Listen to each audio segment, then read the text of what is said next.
Hello guys, welcome to our channel. আমরা আজকে তোমাদের দেখাবো ঘরোয়া পদ্ধতিতে ফুচকার রেসিপি। প্রথমে আমরা ফুচকাগুলো গরম আগে ভেজে নিচ্ছি। মনে রাখবে, ফুচকাগুলো যখন ভাজবো তখন অল্প আঁচে ভাজতে হবে, নাহলে ফুচকাগুলো পুড়ে যেতে পারে। এরকম গোল গোল করে হালকা লালচে ভাব রেখে ফুচকাগুলোকে ভেজে আমরা একটা পাত্রে উঠিয়ে নিলাম। ফুচকা ভাজা হচ্ছে একটি সহজ পদ্ধতি। ফুচকা এমন একটি জিনিস যা সব বাঙালিদেরই প্রিয় খাদ্য, মেয়েদের তো বিশেষ করে।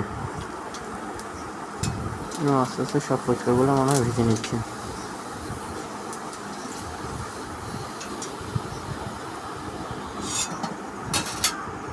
যত ফুচকা আছে আমরা ভেজে নেব।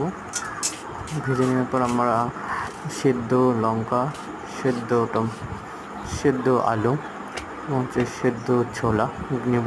তারপর কাঁচা পেঁয়াজ কেটে নিলাম। সব ফুচকা তোমাদের দেখিয়ে দিচ্ছি। এবং এটা যেটা দেখতে পাচ্ছি এটা হচ্ছে ধনে গুঁড়ো। সব ফুচকাগুলো কুচি কুচি করে কেটে নেবে। কুচি কুচি করে কেটে নেওয়ার পর তোমার সেদ্ধ লঙ্কাগুলোকে একটুখানি ভেঙে নিয়ে নেবে। যত পরিমাণ তোমাদের ঝাল প্রয়োজন তত পরিমাণ তোমরা সেদ্ধ লঙ্কা তোমার সেদ্ধ করে নেবে এবং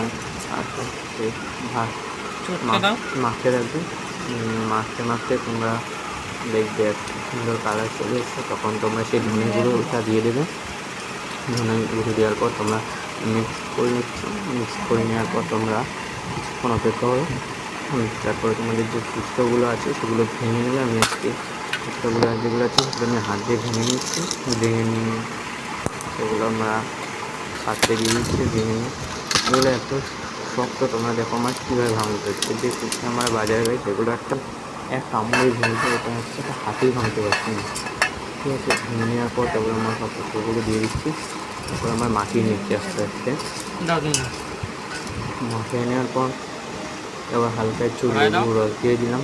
লেবু রসটা দিলে একটা গন্ধ আর টক টক ভাব লাগে। আজকের মতো এতটাই। টাটা গাইস, ভালো